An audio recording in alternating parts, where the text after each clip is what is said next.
मूर्ख कछुआ। एक तालाब में एक कछुआ रहा करता था। वह कछुआ बहुत बातूनी था। दूसरों से बात करते समय बीच बीच में टोका टोकी करना उसकी आदत थी। एक दिन दो हंस उस तालाब में उतरे। उन हंसों का नाम संकट और विकट था। उन्हें तालाब के आसपास का वातावरण बहुत अच्छा लगा। उसके बाद से वे प्रतिदिन वहां आने लगे। कछुआ उन्हें प्रतिदिन देखता। एक दिन उसने उन दोनों हंसों से बात की। वे उसे दोनों भले और सज्जन लगे। शीघ्र ही उनमें गहरी मित्रता हो गई। हंस रोज तालाब में आते और कछुए से मिलते। फिर तीनों बहुत देर तक नई प्रकार की बातें करते। हालांकि बातों के बीच कछुए की टोका टाकी जारी रहती, किंतु सज्जन हंस इसका बुरा नहीं मानते। एक बार उस क्षेत्र में भयंकर अकाल पड़ा। नदी तालाब सूखने लगे। वह तालाब भी सूखने लगा जहां कछुआ रहता था। एक शाम जब हंस उससे मिलने आए तो उसे बताया कि वे दोनों वह स्थान छोड़कर 50 कोस दूर स्थित एक अन्य झील पर जा रहे हैं जो पानी से भरा है। यह सुनकर कछुआ दुखी हो गया और आंखों में आंसू भरकर बोला, मित्रों, कुछ ही दिनों में यह तालाब सूख जाएगा। मेरा मरण तो निश्चित है, किंतु इस बात से अधिक दुख मुझे इस बात का है कि अपनी अंतिम घड़ी में मैं अपने परम मित्रों को देख नहीं पाऊंगा। कछुए की इस बात पर दोनों हंस उदास हो गए। उन्हें कछुए से सहानुभूति थी। वे बोले, मित्र, हम तुम्हें यहां अकेले छोड़कर नहीं जाएंगे।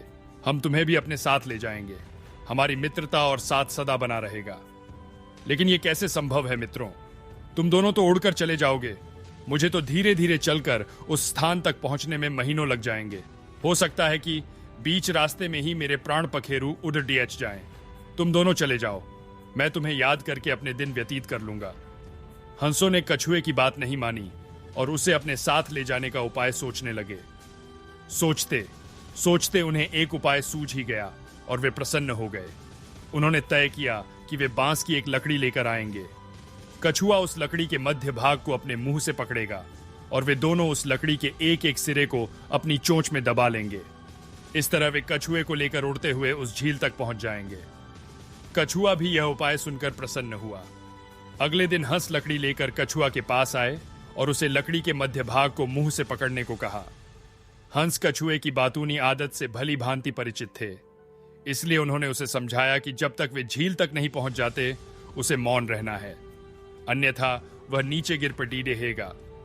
कछुए ने उन्हें आश्वासन दिया कि वह मौन धारण करके रखेगा। इसके बाद दोनों कछुए ने दृढ़तापूर्वक लकड़ी के मध्य भाग को पकड़ लिया। हंस लकड़ी के दोनों सिरों को चोंच में दबाकर आकाश में उड़ने लगे। उड़ते वे एक कस्बे के ऊपर से गुजरे।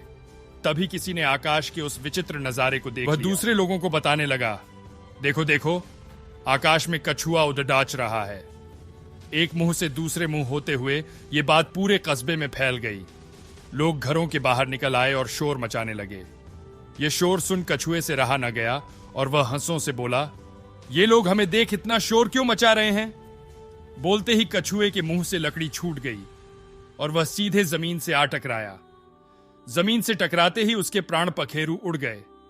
इस कहानी से हमें यह शिक्षा मिलती है कि बुद्धिमान व्यक्ति किसी कार्य के बारे में योजना बनाकर उस पर पूरा अमल करते हुए सफलता प्राप्त करते हैं, अन्यथा योजना पर टिके न रहने का दुष्परिणाम भोगना पड़ता है।